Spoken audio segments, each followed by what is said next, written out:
one of the things that someone that we actually met a couple weeks ago, the dean of Harvard Business School, said to me, we were talking about leadership, and he was sharing his philosophy about leadership as the dean of a major business school. And he sort of said, for me, it's about knowing, acting, being, having some real knowledge and expertise to lead, taking action upon it, and then living every day that way. And one of the things that I think has been the most amazing about Sadhguru's journey is the actions that he has taken. You saw some of the programs up there, but maybe you can describe some of the things that you have going on in the world, because it's not just about coming and talking and meeting and philosophizing, it's actually about taking action. So maybe you can tell us some of the things that you have going on around the world and how you get them resourced. Good evening, everyone. This knowing, acting, and then being. When we say being, we're talking about the fundamental nature of our existence. The quality of our existence will determine the quality of our perception, and the quality of our perception will determine the quality of what we know and what we do not know. Action is a consequence of this. If you put it upside down, then it's like saying fruit, tree, root, soil. That's not how it works. Soil, root, tree, and then fruit. If you put it upside down, you may pull out something forcefully, but the damage is there. Today, I'm working with a whole lot of business leaders in the world, both in India and outside. I wouldn't like to generalize this, but I would say at least 60 to 70% of them, by the time they're 45, they're seriously damaged in many ways. Either they have become emotionally stifled because of a certain type of activity, or many of them are suffering from various types of physical ailments, which is essentially, they believe, is a natural consequence of the kind of job they're doing. Because you're doing things forcefully. If you do not understand the natural order of things as to how life blossoms, if you want the fruit first before the tree, obviously it involves forceful ways of doing things. When you do forceful ways of doing things, one thing may be achieved, but the rest is damaged. Most affluent societies in the world, everywhere, not just here, are going through this. They have become affluent, but the idea, the fundamental idea of seeking affluence, either in individual life or in a society or in a nation, is because it will give us a choice fundamentally of nourishment and lifestyles. This is the reason why human beings seek affluence, so that it'll give us a whole choice of nourishment and lifestyles. Now, if you look at people's lives, these choices are not something that they're enjoying. These choices are just freaking them out. People don't know what to eat, people don't know what to do, because we have not handled the most fundamental. We want to be on the racetrack, but we don't want to build a machine for it, we just want to win. Nobody wins a race because they desire it. Who doesn't desire victory? Everybody does. But only competence wins in the end. So whether it's in a school or in a college or in a professional atmosphere, instead of tweaking our competence, we are tweaking our desire, which we call as ambition or goal-orientedness or whatever. You're tweaking your desire without tweaking your competence, or you may be tweaking your competence, but it's coming behind the desire. No, you must just tweak your competence. What you can do may be beyond your desire. or it may be a little less than that, we don't know. But without tweaking your competence, you're trying to tweak your desire, which causes an unnecessary sense of stress when you do well. Look at the pain of that. You're suffering your well-being. This cannot be excused because our well-being is coming at a great loss and pain to every other creature on the planet. And we are suffering it simply because we are putting the cart before the horse. So, you cannot do being in the end. Doing, knowing and being, no. Being first, how to be. If you don't know how to be, wherever we put you, you will suffer. If you know how to be, whether you work here in San Francisco or you have to work in the Mars, it doesn't matter. Wherever you are, you will know how to do. What will you do? You will function to the best of your intelligence and capability. That's all you can do. In our lives, if we do not do what we cannot do, it's not an issue. But if we do not do what we can do, we're a disastrous life. That's all we're trying to avoid, that we don't end up not being able to do what we can do. But once you create this unnecessary, completely avoidable stress that your desire is bigger than your competence, without tweaking the competence, instead of focusing everything and tweaking the competence, we are tweaking the desire. Now you're creating a situation where there is stress. Stress means you're moving towards incompetence, not towards competence. Any machine on the planet will function at its best only when there is no sense of friction. The least amount of friction means that machine is the most efficient machine. Why is that not true for human mechanism? If this functions with least amount of friction, this will function at its best. Will I be as good as you? Maybe not. But I will be at my peak, and that's all. And every human being has come with a certain genius. But I would say, because of the type of schooling that we have taken to in across the world, not in any one place, and the way we're approaching life, I would say 95% of the people live and die without ever realizing what is their unique genius. Only 2 to 5% of the people realize the genius of what they're capable of. Rest will all do something that somebody else is doing, they want to do that. They want to do that better than them. That is their idea of well-being.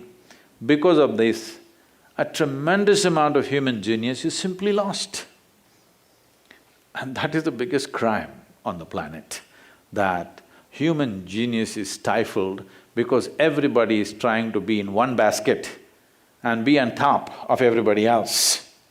This is a very rudimentary way of functioning in the world. Unfortunately, that's become the way everywhere.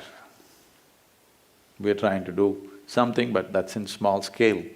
The large-scale schooling and education and professional seekings are all in this way. We all wanted to get into one basket and be on top of the pile. It's a cruel way to live.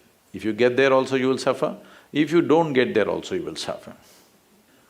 Well, we're going right into the issues for children, for teenagers, and we're here with two headmasters of two great schools. Describe to us some of the different philosophies that you use and that your teachers use in the school that you have for children in South India, and what we can learn from those approaches relative to the Western approaches. See, people are… different segments of people put their children to school for different reasons.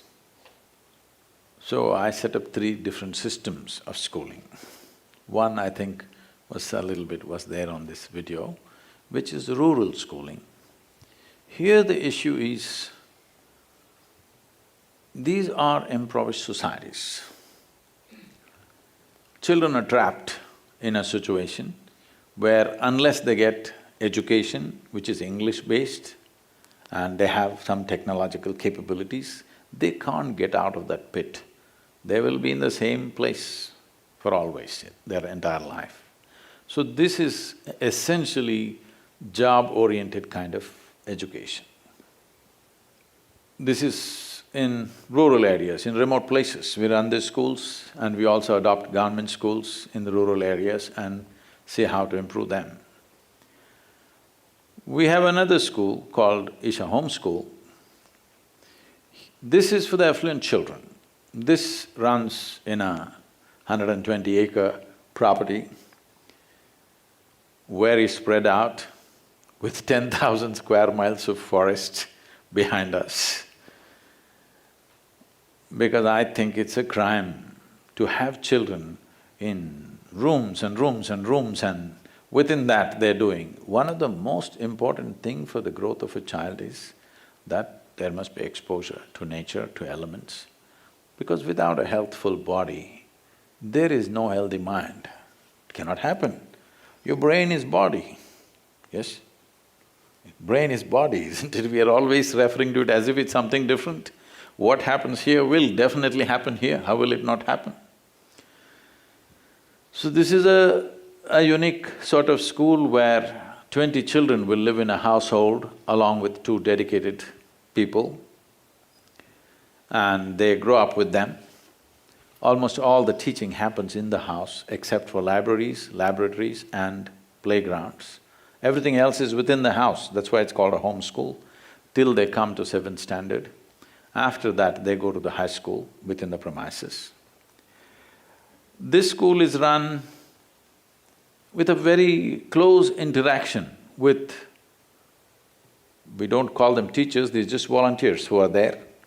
Highly educated people, but none of them are trained to be teachers. Because we don't want them to bring systems of education. This is just to stimulate the child in such a way that he is longing to know. The incredible thing is, we set them up into that level of curiosity and wanting to learn. Many times these 6-7-year-olds come and knock on teachers' doors at 10:30, 11 in the night because they're doing some project and they can't sleep. They want to know this now, they want to open one particular book and see what is there in that book. We've made the teachers in such a way that even if it's 10:30, 11, they'll open the library and sit with them and what he wants to know. This is like a home-like atmosphere, where for every 4.5 children, on an average, every 4.5 children we have 1 adult. Here there are no rigid rules, but everything is managed without saying anything. For example, there is no holidays in this school. But we've decided in a month there are 4 to 5 days which is off academics, but children will never know which day it is. It just happens one day. Today they started singing, today becomes all music, tomorrow we were talking about something, so today they're going to that day they're going to the forest, but they don't know which day is a break. Because we don't want this culture of thank God it's Friday. If you don't enjoy learning, then what's the point? See, for any human being, knowing something new, stimulation of one's mind and intellect is one of the greatest joys. If that doesn't come into the child's life, he's waiting, when is the break? When I actually started this school, when I spoke to a group of volunteers, said, this is what we need to do. I spoke to them about 6-7 hours and said, this is what we need to do. Then they all looked at me and said, Sadhguru, how do we know that we are fulfilling your vision? I said, see, the school is in 4-month segments. So, after the 4 months are over, when children have to go home, if they're tearing up to go home, that means you're doing well. And when they come to school, if they come joyfully, for sure you're doing well. This is unbelievable, I don't think it happens in any other school. at least 15 to 20% of the children come back to school when the vacation is on, come back to school at least a week, 10 days, sometimes 2 to 3 weeks early because they want to be a part of setting up the school. Because they believe it's their school and they're part of it and they want to be involved. And many of these students, we've made them into student teachers, that weekly one class or one or two hours in a week, they take the subjects. What is taught to you, you may easily forget, but what you teach, you never forget, you know. And above all, there is a new sense of responsibility once you stand up there as a teacher and do it. There are rewards for it, they get more emailing, you know, internet time. Otherwise, one important thing which is very important for the children is, at 11 o'clock in the morning, there is a juice break. Children will all drink juice outside.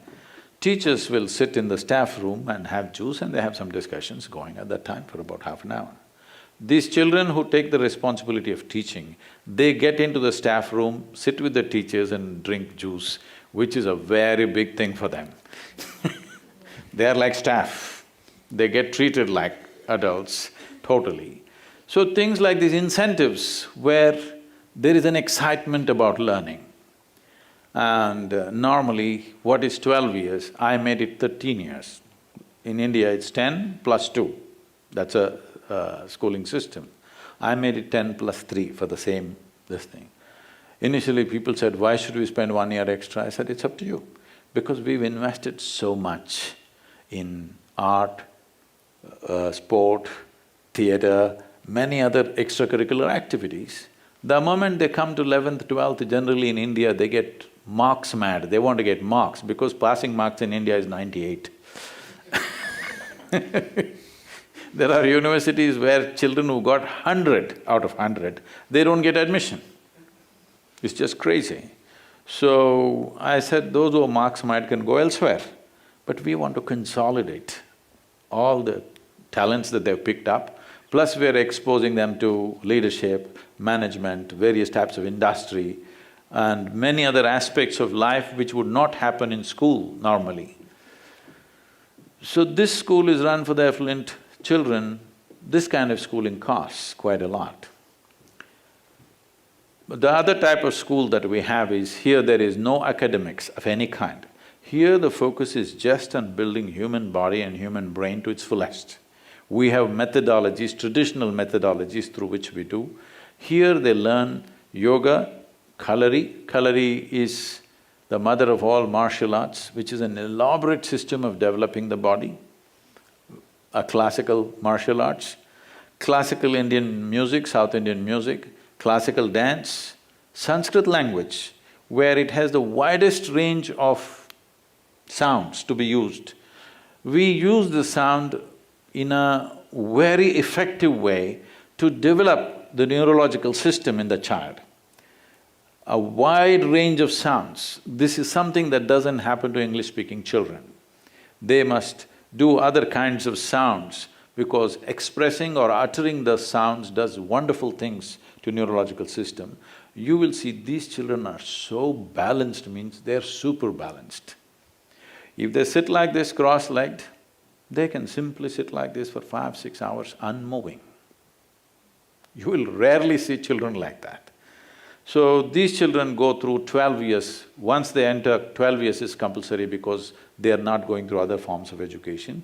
We have workshops where they learn banking, accountancy, a little bit of mathematics and a little bit of engineering and science, but that's only for practical purposes. But essentially, this is focused towards building human body and human brain to its fullest capability. And we are putting them through certain kinds of evaluations to see whether this is happening to them or not. These are incredible children. Till you see them, you won't believe this, how these kids are. They are very extraordinary children. They're not qualified for anything. People ask me, how will they go to the university? They are not made for the university, they are made for the universe, because that's where you have to live. So here in Silicon Valley, I think some of the things that we see with our children and some of the things that we hopefully want to help them work on and improve on their own issues like fear of failure, even though they're incredibly bright, capable young children, fear of letting their parents down, defining success in very narrow ways, peer pressure, conforming to the group, always being on. How can we impart some perspectives both on the parents and the children to manage these issues and create more balance in their lives? One of the things you were remarking on is I think you noticed that, particularly in Palo Alto, which is an incredibly sophisticated city, the suicide rate is very, very high. Of all the terrible things that can happen to us, our children want to commit suicide. This is unacceptable.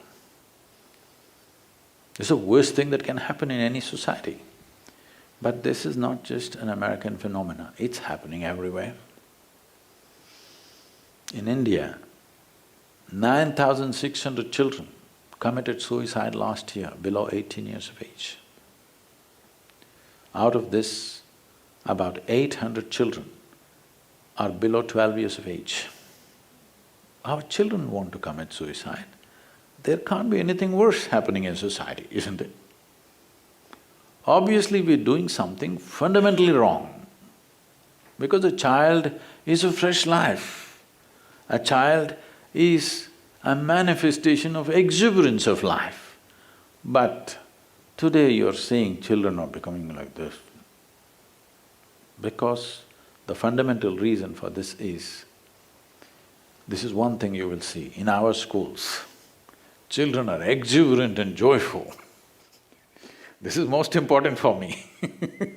This is important for every human being, not just for children. We have become like this because we are exercising only one dimension of our intelligence, which is called the intellect. Intellect means your intellect is useful only if it is sharp. You agree with me? Hello? You are becoming so serious. I'm talking about exuberance. Your intellect is useful to you only if it's sharp. The nature of the intellect is such, anything you give your intellect, whatever you give to your intellect, the only way it can know something is by dissecting it. If you give this flower to a scientist, first thing he will do is he will pull it apart to see what is inside. If I want to know you, Jonathan, should I pull you apart? Is there a way to know life, I'm asking? Because this is what the intellect can do. We are just banking on human intellect too much, we are too enamored by our own intellect. Intellect means it has to function logically. Once you're intellectually on, you cannot accept anything which is not logical, yes? Logic means there has to be two. Two were created by your intellect. What is one big life? We make it into two. Everything we go on dividing, and we fragment the universe into millions of pieces in our mind. And we store all these pieces and hope they will all fall together. They will never fall together, because whatever falls, falls in the sharpness of your intellect and further slices. You're talking about being really smart. If you're really smart, you must know how to keep yourself well, isn't it? Hello? Yes. I'm really smart, but I'm screwed up. What is the point, I'm saying? What is the point of this? If I'm really smart, I must know how to keep myself in my best possible way. This has not happened because our education systems, in their fundamental concept, do not allow other dimensions of intelligence to function.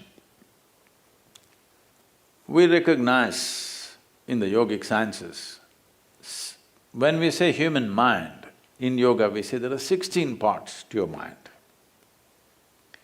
These 16 parts can be categorized as fundamentally 4 parts.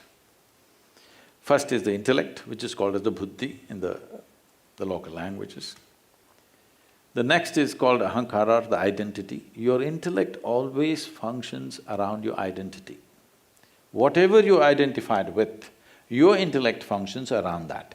It may be your individuality, it may be your family, it may be your community, it may be your race, religion, nationality, but it functions around that. You will live for it and you'll die for it.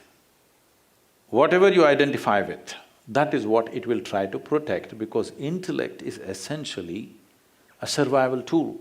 Without intellect, you cannot survive. Right now, we are using intellect as a way of acquiring knowledge. We are using intellect to enhance our life. It will not work like that. Intellect is a fantastic survival tool. If your intellect is sharp, you'll survive well. But survival will never satisfy a human being. And for these children who are in this kind of school, survival is not even an issue. So they don't know what the hell they're doing with themselves. Raising the bar of survival, that's all that's happening. We are going on raising the bar of survival. Though you're doing very well, your stomach is full, you're eating and sleeping well, you feel like you're being oppressed because you have raised the bar of survival to an unrealistic place. Survival is taken care of, isn't it? Hello? So you should never feel threatened about that. It's only about doing something more. But that will not come through intellect, because intellect will only think of survival, because it is a survival tool. Now we are trying to put the world together with our intellect. This is like… intellect is like a knife. You are using a knife to stitch. You know, you will tear more and more. You will see the more intellectual people get, they look smarter in a society, but if you just look at them as a life, they're just stupid. They don't know simplest things of their life. They're smart compared to somebody else, because they're able to do something that somebody cannot do. But how they are within themselves, they can't sit in one place peacefully. This means you obviously don't know how to handle your intelligence. The only problem with most human beings is, people do not know how to handle their own intelligence. Well, they have exotic names for this. They call it stress, they call it anxiety, they call it depression and many varieties of depression and madness and whatever. But fundamentally, you don't know how to handle your own intelligence. If you do not know how to handle the most vital aspect of who you are, which is your intelligence, which sets you apart from every other creature on this planet, it's a disastrous life. How can this be a smart life, I'm asking? If you are smart, you know how to handle your vital assets. One of the greatest assets that we have as human beings is, we have a cerebral capability that no other creature has. But we have not taken charge of it, it works against us. This is because you have a car with 4 wheels, but you want to drive it on 1 wheel. It's very stressful. It's bound to be stressful. The other dimensions are not used. The second is called the ahankara, which is the identity. This is very important, how an identity is set up. I see in these cultures very strong identities about religion, about race, about nationality, and maybe a football club or a basketball club. They are so strongly identified. This will not allow things to happen. One thing traditionally in India we set up is, which is unfortunately vanishing today because we have taken to English education. Traditionally, when a child has to start education, first alphabet he has to learn means, first he is told, your identification is with the entire cosmos. Aham Brahmasmi, he's taught. He's made to utter a mantra which means, I'm everything. Because education is seen as an empowerment. You should not empower a human being who has limited identifications. If you empower somebody with limited identity, he will cause damage to everybody else who are not in the ambit of that identity. This is what as nations we are doing. This is what as race and religion we are doing to each other, isn't it? Every day this is happening. When somebody else does it, it looks ugly. When we do it, we are justified because everybody has their own logic. Let me take an extreme example because I have a way of walking into trouble. Right now, one thing that bothers everybody is what is happening in the Middle East, this ISIS, whatever, okay?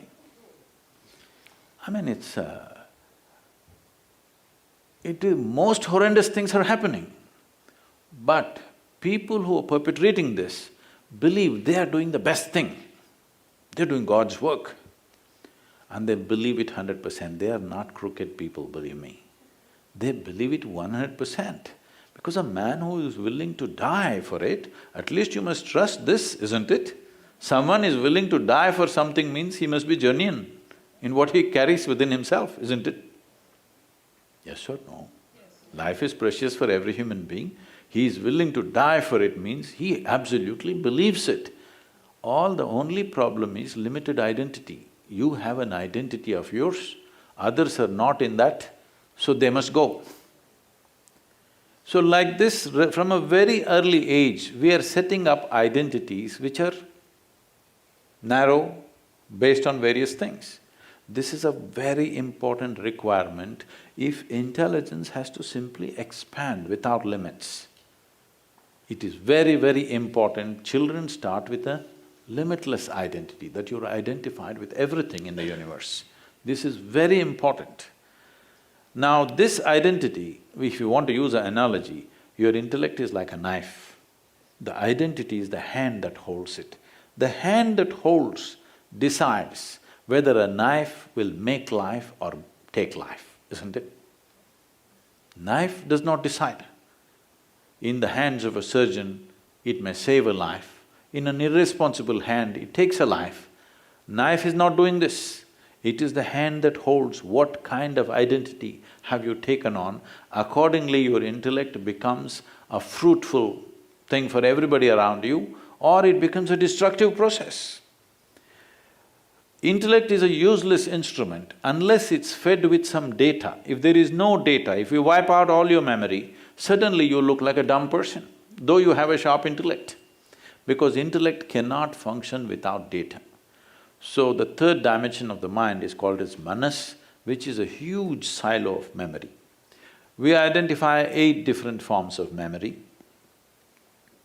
The first form of memory is called as elemental memory, atomic memory, evolutionary memory, karmic memory. In that there are 2 varieties. One is a silo of memory, another is an active memory, which is called as sanchita and prarabdha. And sensory memory, inarticulate memory and articulate memory. What you're experiencing as conscious memory is the articulate memory. It is not even 1% of the memory that you carry. When I say not even 1% of the memory that you carry, you definitely do not remember how 10 generations ago your great-great-great-great-grandfather looked like, but his nose is sitting on your face. Because your body remembers every bit of it. Yes or no? There is a genetic memory here which remembers. Similarly, there's an evolutionary memory, atomic memory, everything. Everything from the beginning of creation to now, in some way is there. That is why this body is able to take this form and retain this form. Essentially, every form and every particular specific activity that what we're calling as genetics, what is passing on from one generation to another generation is just a certain module of memory, isn't it? Memory is a possibility and it is also a boundary. Memory means accumulated information. Today, in the technology world, memory does not mean here, it's in the computer, in so many places. Memory means accumulated information. Accumulated information means a limited possibility. So the 4th dimension of intelligence is referred to as chitta. This is a dimension of intelligence unsullied by memory. There is not an iota of memory in this. This is the intelligence which is the basis of your making. That is, today, if you If you eat an apple, there is an intelligence here which turns an apple into a human being. If you eat a fish into this, it will turn into a human being, because there is an intelligence here which can do this miraculous job. If a drop of this intelligence, if you touch your chitta, suddenly your experience of life will become an ever-expanding process. Suddenly, your genius will flower in such a way. Every human being might have touched this dimension of intelligence at some point or other unconsciously. But the important thing is you're consciously able to bring forth, this must come into our children. If we are interested that the next generation should be way better than who we are, it's important that they touch a dimension of intelligence that we did not access. Otherwise, in many ways, we have not done what we are supposed to do, because one of the fundamental purposes why we are here is the next generation should be able to do what we could not do. They must be able to do what we did not even dare to imagine. Not in terms of doing freaky things, but in terms of doing something well beyond our capacity to do things, isn't it? That can only happen if we touch this dimension of intelligence, otherwise intellect is a trap. Intellect is good for survival because it only goes from the accumulated memory, beyond that it cannot expand. Here and there, every human being might have touched this dimension of intelligence, but are we creating a system through which we can constantly access this? That's a big question. Only then human genius will flower. Only then you will see education becomes an empowerment, not an enslavement to some kind of desire, not an… There's a beautiful thing. There was a gypsy man, he's scolding his son, "You fool, if you don't learn some magic and jugglery and do what I tell you, I'm going to put you into school, make you into an educated man, you will suffer with endless want."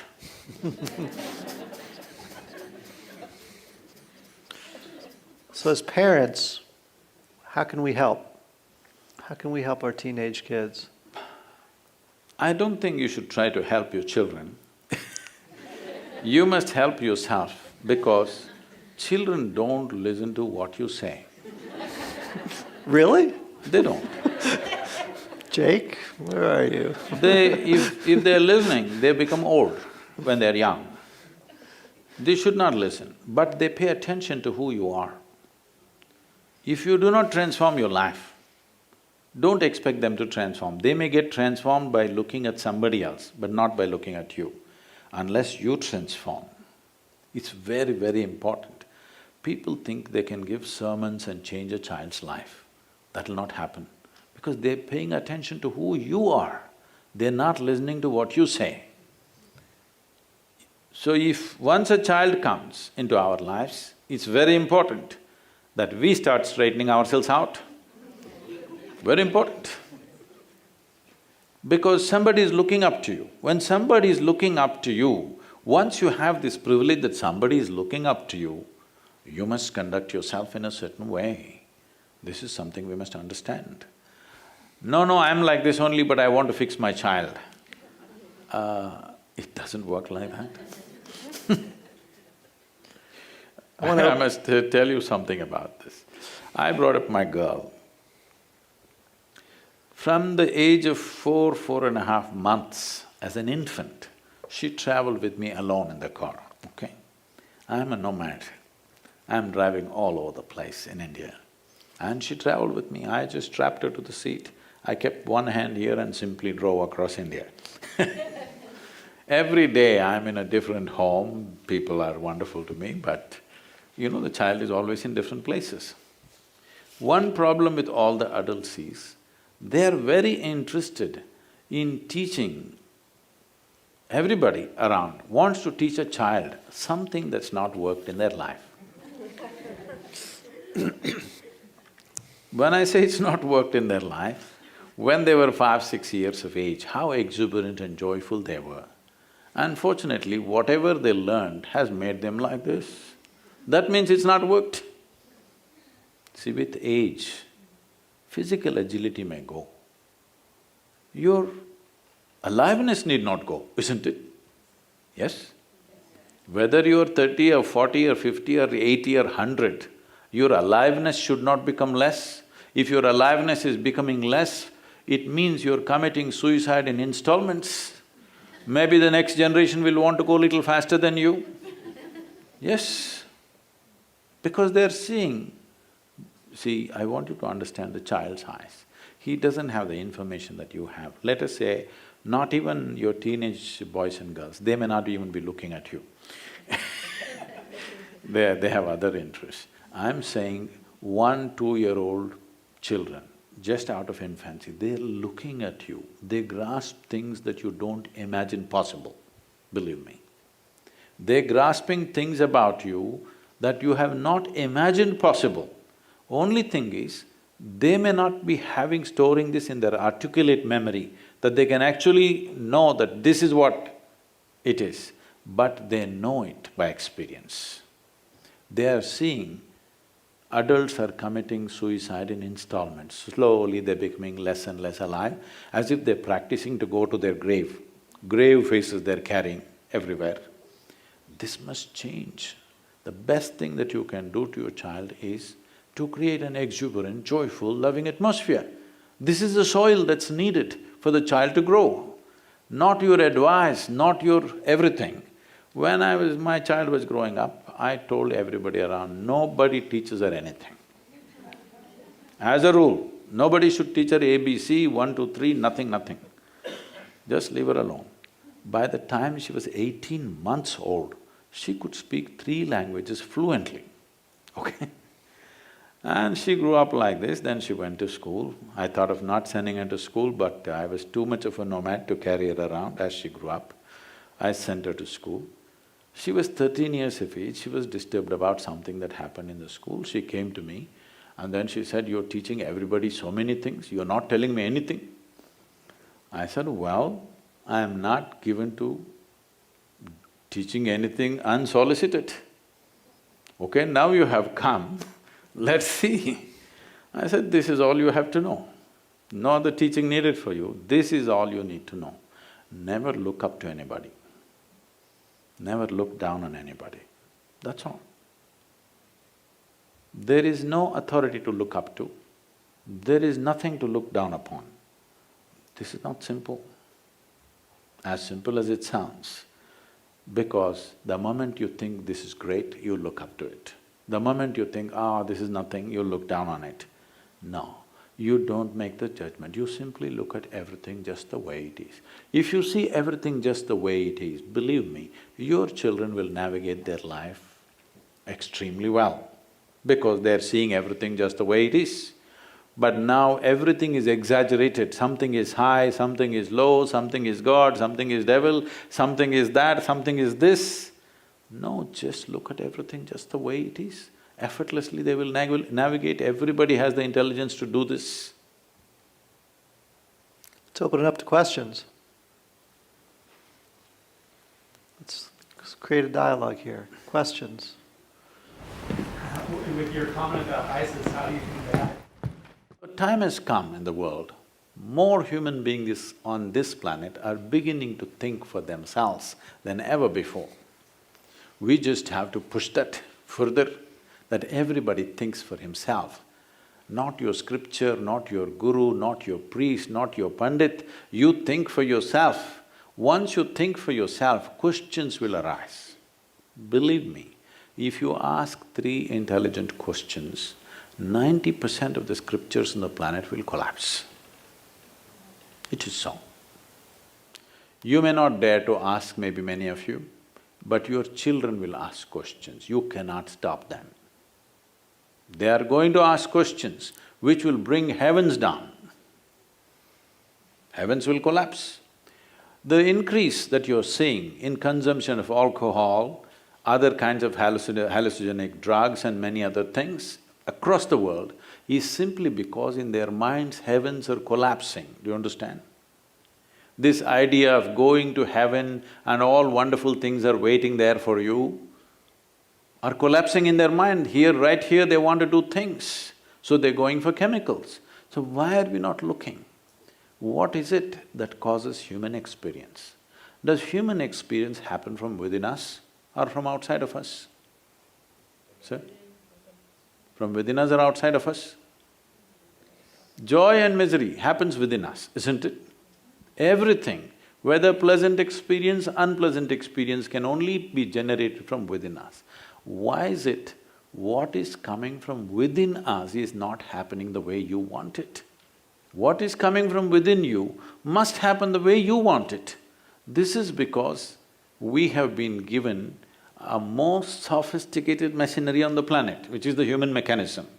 But we have not even bothered to read the user's manual. Simply, we want to conquer the world.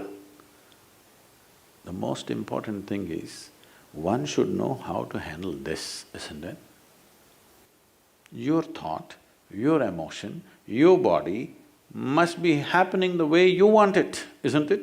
It amazes me to see 30, 40, 60 years have gone by, still people don't know how to handle their thought and emotion. Nothing of that has been inculcated in the education. We are always trying to fix the action, we are not seeing how to be. Without bringing the essence of how to be, if we do actions, it is only by accident we succeed. When we succeed by accident, anxiety is natural. Now, fighting ISIS is not the thing. The problem is this: right now, in so many ways, human beings are miserable within themselves. Somebody is telling someone that there is a fantastic place out there where everything is great. People are eager to go there. The way to go there is to take you with me. Okay? So you can't stop me because I'm eager to go. You can stop me. If I want to rob you and live here, you can stop me. But I want to die, you can't stop me, isn't it? This idea that everyone has their own unique genius is very powerful, but I'd love to hear you say a little bit more about discovering, appreciating that unique genius. See, we must understand this. In many ways, maybe in United States of America, you remodeled it a little bit, your education systems. But essentially this form and this mode of education comes from a time of industrialization of this world. When industries developed, suddenly we needed a lot of people who could handle those things. So we saw human beings are only cogs in the larger machine. We did not see human beings as human beings, at least this education system doesn't see. We want to produce people who will fit into that big economic engine that's going on. Then you will only produce nuts and bolts. If human genius flowers, your design may not work, because human genius may function in so many ways, not necessarily the way you want to fit them into some machine. If we want to make it happen to the entire world is still a dream, okay? But to at least your children, it's possible, because your children need not fight for survival by the time they're 20. Yes?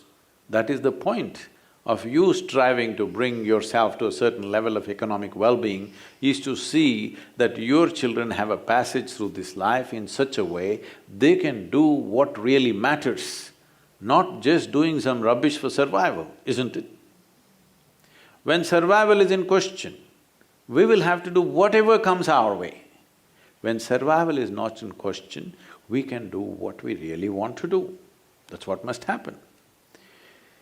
So, what can we do?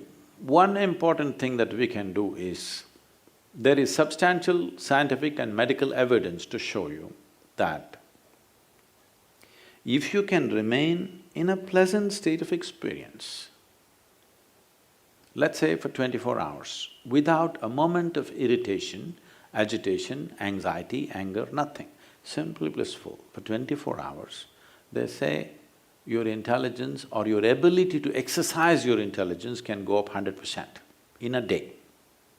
How many people on this planet can say at least one day happens to them without a moment of irritation? Unfortunately, very few. If one day is not happening the way you want it, this means we're off the rails, isn't it? We're just off the track in so many ways. So this is something that we have to bring. What we are referring to as inner engineering is just this. We have engineered the world, we have engineered the world, we have engineered the world. So much engineering, if we engineer it further, there may not be any world left. All this engineering we did in pursuit of human well-being, isn't it? Definitely it's brought us comforts and conveniences that nobody had ever imagined, no question about it. But it's not brought well-being, because well-being will not happen unless we know how to turn inward, unless we bring this into our children's lives, that there is a way to turn inward and take charge of the seat of experience within us, the source of experience within us, to take charge of that, and you create the experience of your life. If you created the experience of your life, would you make it pleasant or unpleasant? 100% pleasant for yourself, isn't it? So if you're in a pleasant state of experience, this will blossom. It is the right ambience and atmosphere for this human being to blossom. Tell me, for yourself as a person, when your surroundings are pleasant, are you not at your best? Yes? If your interiority is in a pleasant state, you will be at really best. This must happen from an early age. For this to happen, the adults must set an example, this is the way to be. There are many concerns in our lives, there are many things which are not happening the way we want it. The only thing that's not happening in anybody's life, the only problem that anybody has in their life is not happening the way you think it should happen. I'm asking you, is your thought 100% in your control? When you don't even have control over your thoughts, aren't you glad life is not happening the way you think it should happen?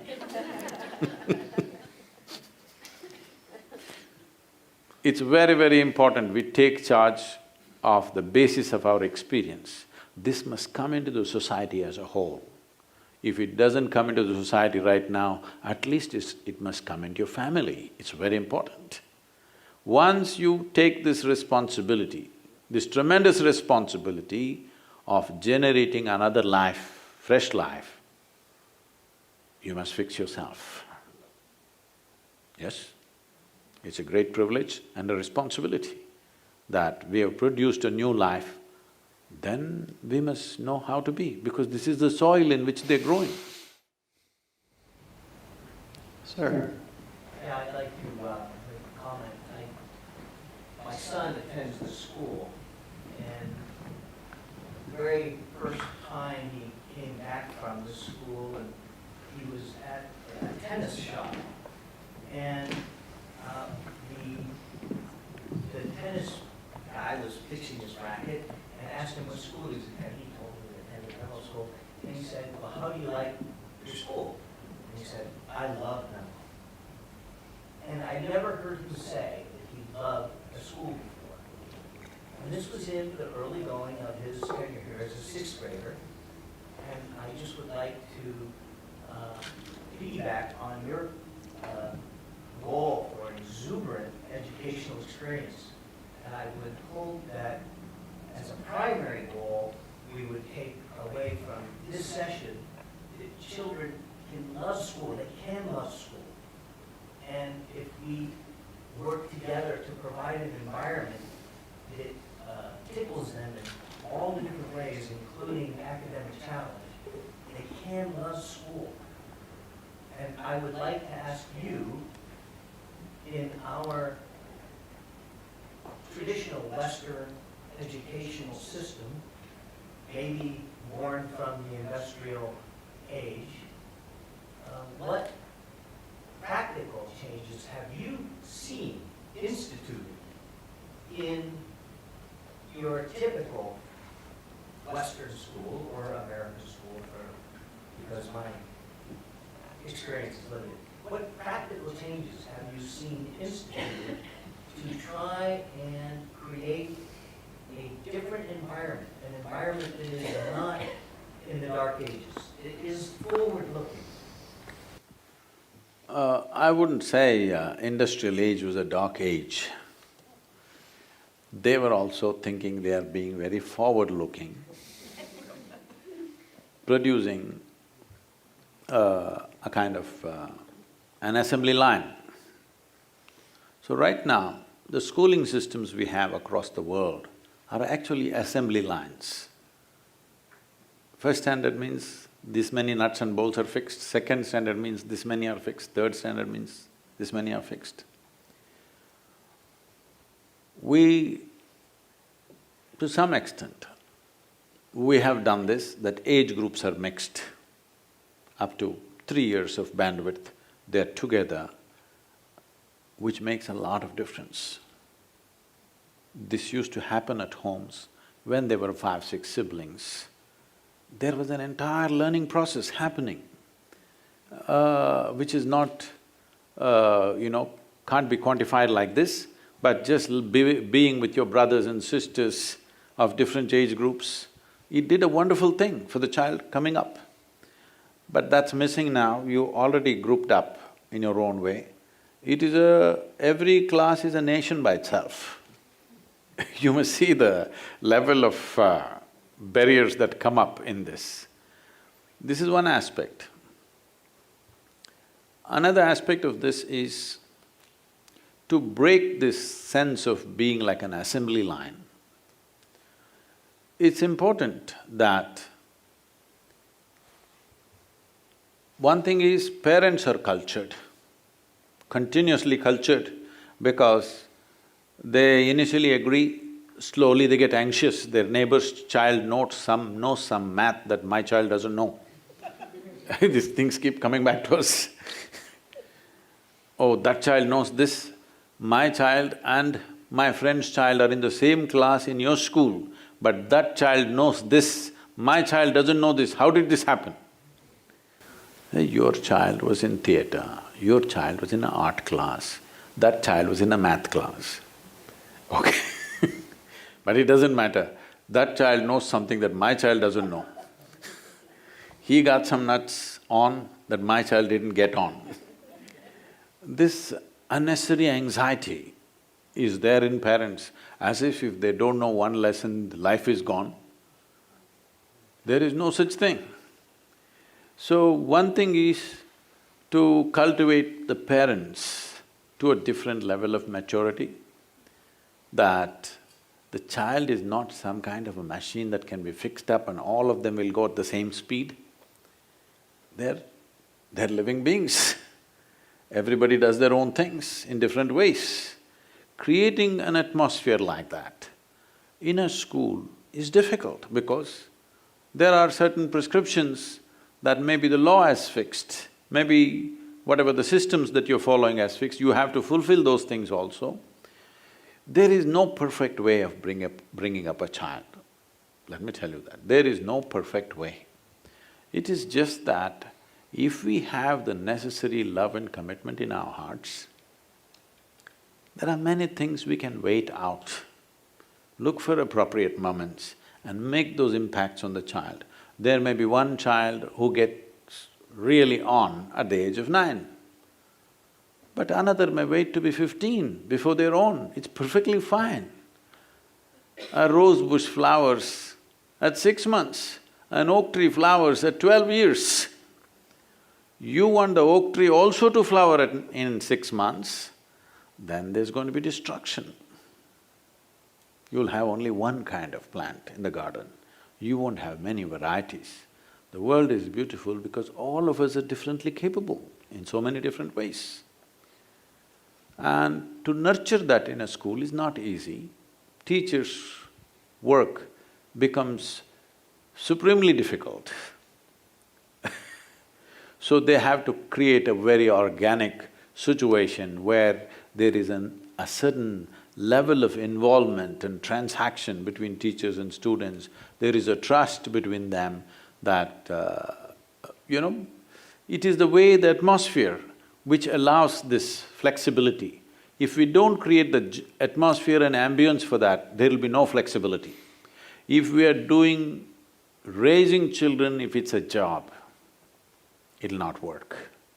It must be a life's commitment, then only it'll work. That's why we don't take professional teachers, we take only full-time volunteers who come, well-educated people.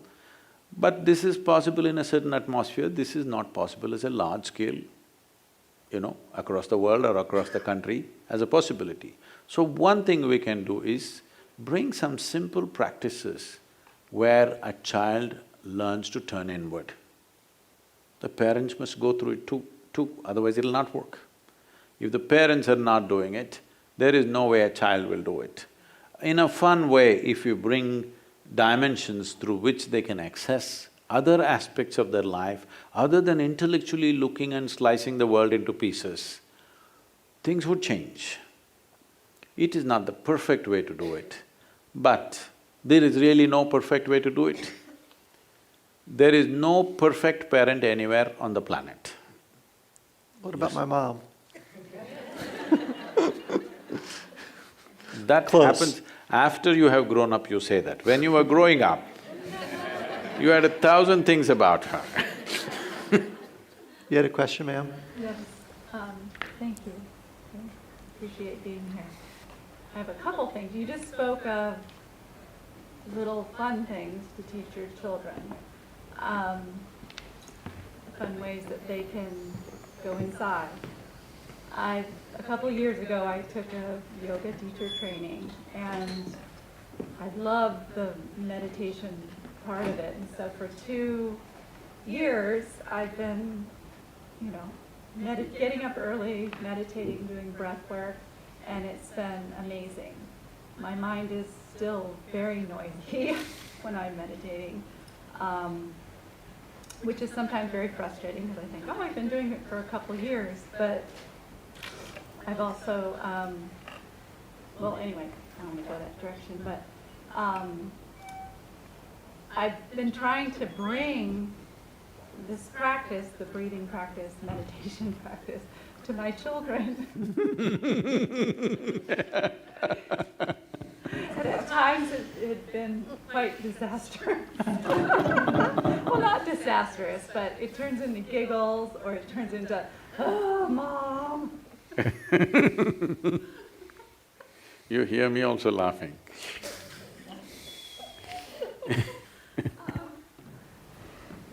Could you expound on what you just meant a minute ago by things we could do? As I said earlier, children don't listen to you. They're watching you. They're paying attention. And as you admitted, it's not worked for you. What's not worked for you, why should she inherit?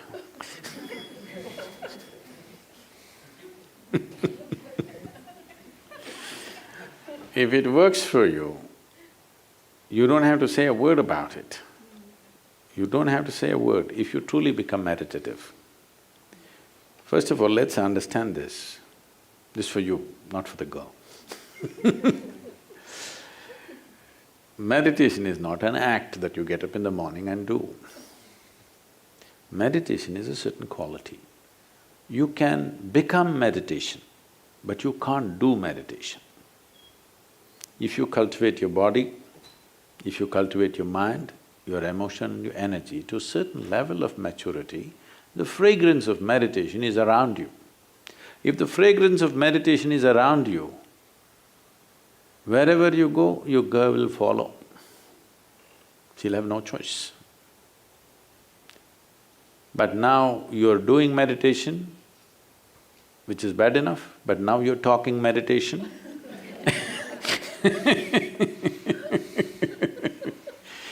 which will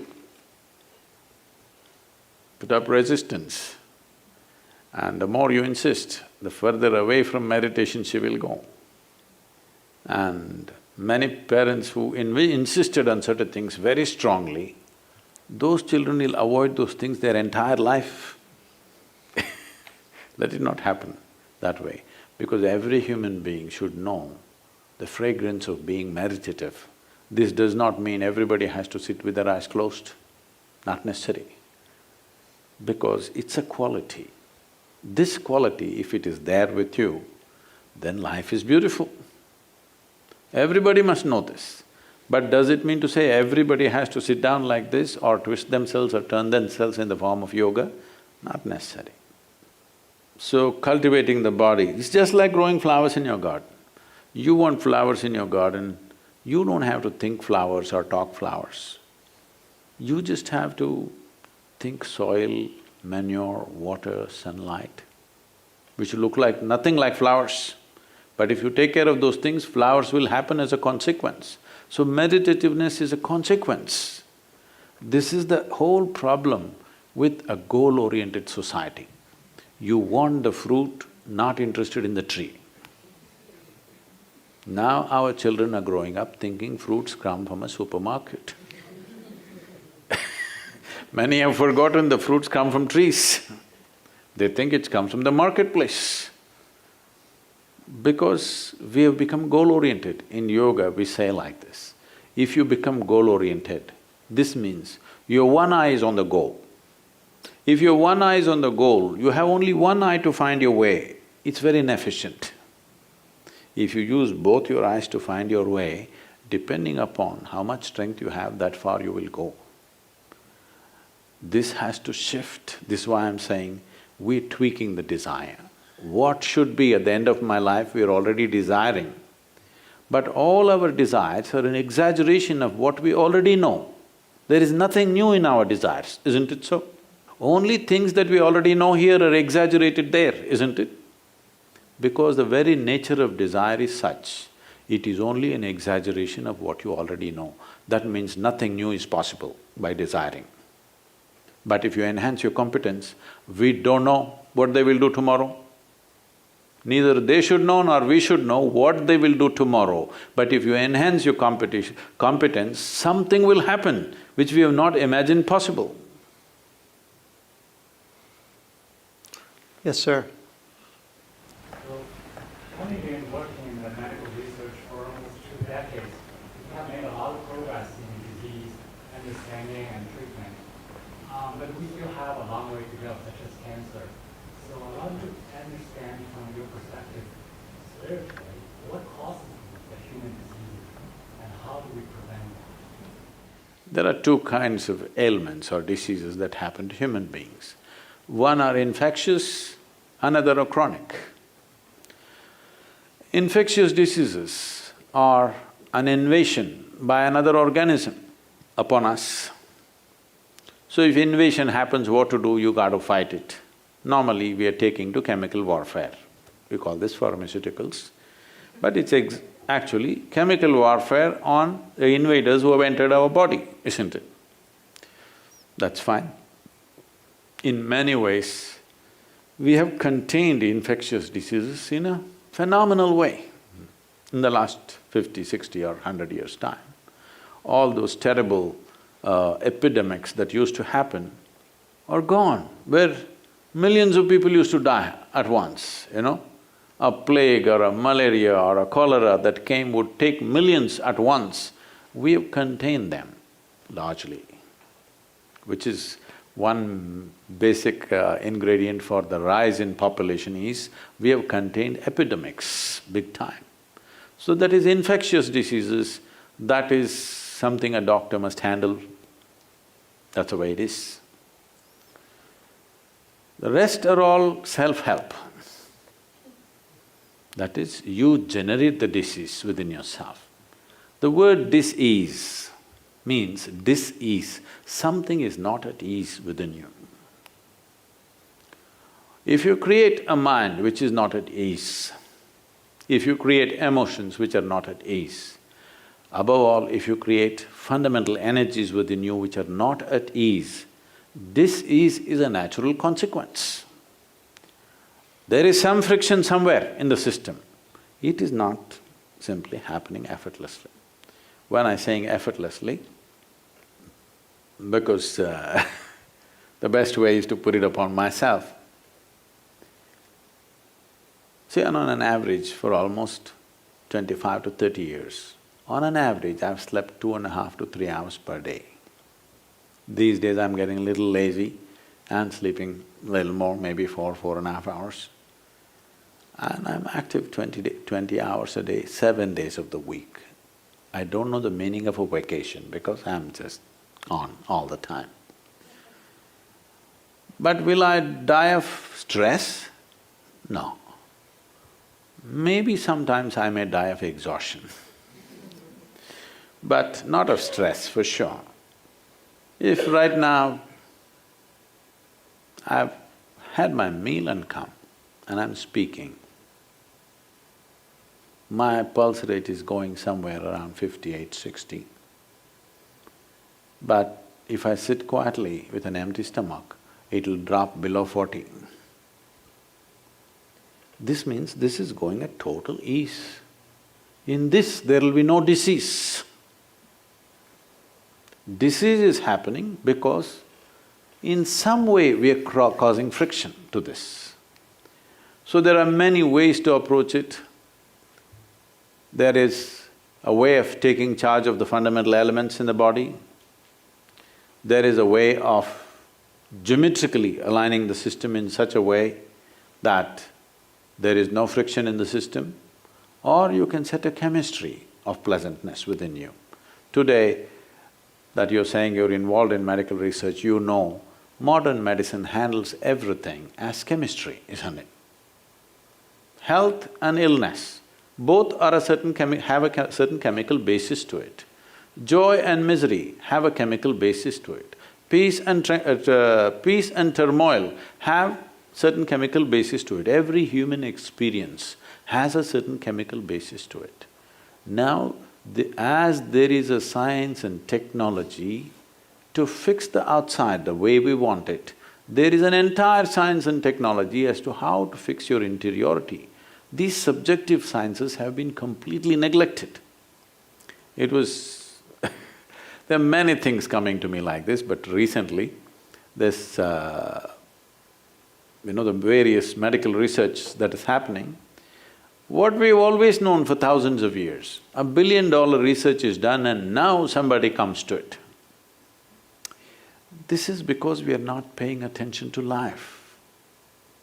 If you want to pay attention to life, there is only one life you can truly know, that is this life. You have no way of what's happening there. Only way to know is what's happening here. If there are ways and means in our lives to pay attention to this one, not superficial mirror-like attention, but an internal attention that you are able to turn inward and pay attention to yourself, then you will see what's wrong and you will simply fix it, because after all, the disease is caused by you. Today we know, recent research is saying that the cancer that you're talking about, which is taking so many lives today, is essentially your immune system not functioning the way it should. We must look at it. Why are we destroying our immune system? In the most affluent nation on the planet, you ask her, Jonathan's mother, when she was growing up, did whether she or any of her friends had allergy to anything? Even then? They had allergies like today? Not like today. Today they have allergy to just about everything. People have allergy to sunlight. How do you live on this planet, I'm saying? Sunlight is the basic source of energy for us. People have allergy to sunlight. This is happening because we are not creating the kind of atmosphere that we need to nurture this life. One important thing that you need to do with your children is, till they become 21 years of age, instead of taking them to Vegas, which seems to be fun, you must take them out into nature as much as possible, into the mountains, into the ocean, on the rivers, whatever this country has enough to offer. You must expose them to nature as much as possible, being in touch with the elements of nature. Very, very important. We have a yogic hospital in southern India. One of the major treatments is I make them work in the garden barefoot. You will see, half their ailments will go just working in the garden. Work gets done and they get healthy. One last question. Yes, ma'am. This question is kind of for the handful of teenagers that are in this room. They're under a lot of pressure academically and socially.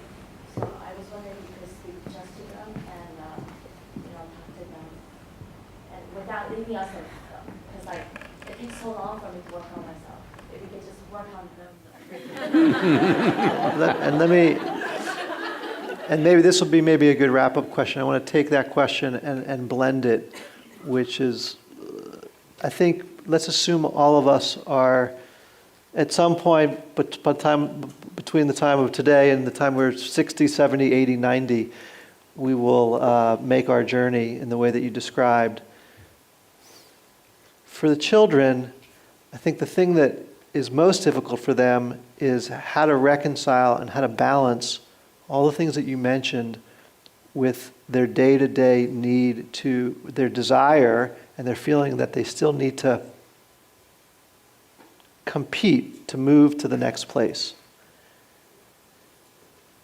And in your response, perhaps bring in how they can create the right balance between continuing to move forward in their lives and get the grades that they need to get, whether they be A's or C's or B's or anything in the middle, and still accomplish the balance of joy and a path that they can feel good about. See, to learn the alphabet, you spend a certain number of years. To learn to write and read sentences, you spend a certain number of years. To learn a certain amount of math, you invest a certain number of years. Why is it that we don't understand this? To learn the ways of how I function from within, there is no time for that. Why there is no time for that? Somewhere we have set these priorities in the society that that's not important. We're talking about life. Today, somebody sends me a gift. Just today morning I get it. And it's I think it must be very expensive, a spray, which is supposed to be good bacteria spray. I'm supposed to spray it on my face, on my head and everything. So why do I need bacteria? I come from India. I didn't grow up in a laboratory. I grew up on this planet where it's full of bacteria. But they say, no, if you spray the bacteria, your skin will be healthy, you spray it on your head, your hair will be healthy.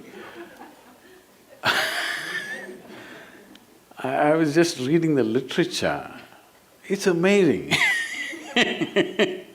that you want bacteria. So what I'm telling you is, this life does not happen in exclusivity. This life happens in inclusivity.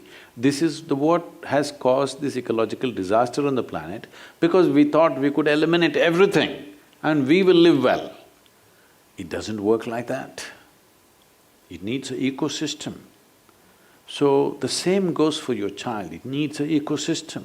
What kind of things are they exposed to? What are they doing with their lives? Where are we trying to drive them, first of all? Now, definitely, what is it an individual person at a certain age group do? We must understand a child, particularly a youth, means it is humanity in the making. Humanity in the making, 2017 model of Tesla should not look like the 2016, isn't it? We expect a higher level of performance, look different, feel different, everything different or no? If the car company goes on manufacturing the same model, will you buy it every year? No.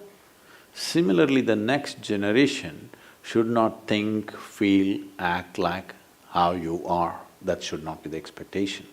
At the same time, are they working towards their well-being or not is definitely a concern for the parent, no question about that. So this will not depend on just fixing one child. We need an ecosystem, because a child is not independent of the atmosphere that the child grows up in. Child is a part of the atmosphere, is a product of the atmosphere in which he or she grows up. So we have to cultivate the atmosphere. We want flowers, we have to maintain the atmosphere. We can't pull flowers out of the plant, it doesn't work like that. Then we'll end up with plastic flowers. Yes. So what should the youth do? Like already she shared, she wants her child to meditate, which is the best of intentions, but it won't work. It'll be great if she does, but she won't do because she doesn't see any sense to it. I wouldn't do. When I'm a youth, if my father tells me this, that, I won't do it. It has to make sense to me, otherwise I'm not going to do it. I never did anything that anybody said. And I keep telling people, I'm sorry, I'm a very wrong advice, but the only thing in my life that paid off for me was, I never got influenced by anybody, either the family or the society or the religious atmosphere or the political… I did not allow anything to influence me. I just kept myself just the way Creator made me. No influence of culture, religion, parentage, nothing. I kept myself little aloof from everything. And I saw slowly, there is a certain intelligence. Just to be alive, there is a certain intelligence. If this blossoms, this will be very encouraging for you, because my father, who is a physician, in India, at that time at least, now a different kind of madness has come. At that time the madness is, why you see so many Indian doctors in America is, at that time, you also at that time, education means you must become a doctor. If you don't get an entry into medical college, you must become an engineer. So either you see Indian engineers or doctors, because the whole damn country is full of doctors and engineers. So my father being a physician, obviously he wants me to be a doctor. But of course, I was of a different kind.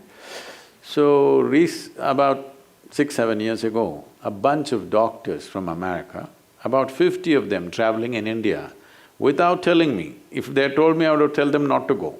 Without telling me, they went to see my dad. He's 94 years of age. They went and asked, say something about Sadhguru's childhood, because he means everything to us, we want to know something about his childhood. My father thinks about it, says, he was such a dull boy. But now he's become a genius, I don't know how it happened. Obviously, most parents don't realize how to cultivate the genius of their children. They're trying to drive them in a direction. Don't drive. See, you can't get rose flowers out of this plant. Just because you like rose flowers, you can't pull rose flowers out of this one. This one will come out only with these little flowers. I don't know the name of this plant, but it's beautiful. So you should not be expecting rose flowers out of everything because you like rose flowers. The thing is, you have a new and fresh life in your home to cultivate it. We don't know what will come out of it. But for the children, it sounds like know thyself, think for thyself, and follow your own path. See, I know you're trying to encapsulate that. Okay. But you should not. That's exactly what I'm saying. You should not do that. This is why I tell people, to bear a child and raise a child, you must have either enormous courage or enormous wisdom. Yes, otherwise you must be just blind that it just happened. Because a new life is not an easy thing, it's not a small thing. A fresh life is not a small thing. If you see it as a phenomena A phenomena which blossomed in your body come out and it's growing, if you see it with wonder that it's a great phenomena, out of 2 cells, life is happening in front of you like this, taking shape. If you watch it with utter wonder and create an atmosphere, your child will grow into something beautiful, but may not be a rose flower that you expected. They need not become what you expect, because your expectations are coming from the graveyard of the past. They belong to the future. And children, I'm sorry, children are here for me to say this.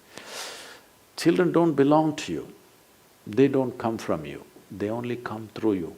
It's a privilege that we must appreciate and enjoy, rather than thinking it's a right or you determine where they should go and what they should do. No, as long as they are working towards their well-being, that they are not doing something negative against their own life, as long as that is not there, you must wait. You must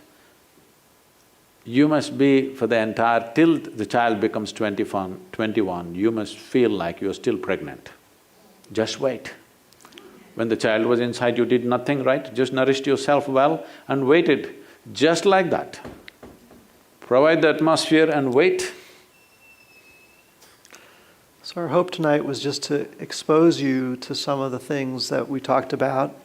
As I said, for me, there's been some provocative things that Sadhguru has introduced into my thinking, and hopefully we can take some of the things here and build them into our educational system. I know that both at Sacred Heart and at Menlo, there's a lot of really… I would like to say one thing for the school. Yeah.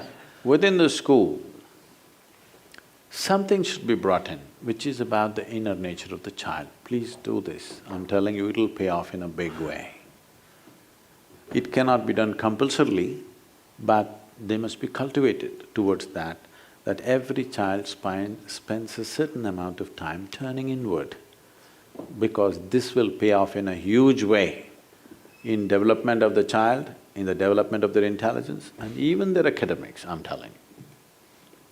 I must tell you this, when we first started this Isha homeschool, after 3 months after the school began, I went there for the morning assembly. All 6, 7-year-old kids, they're all sitting like this.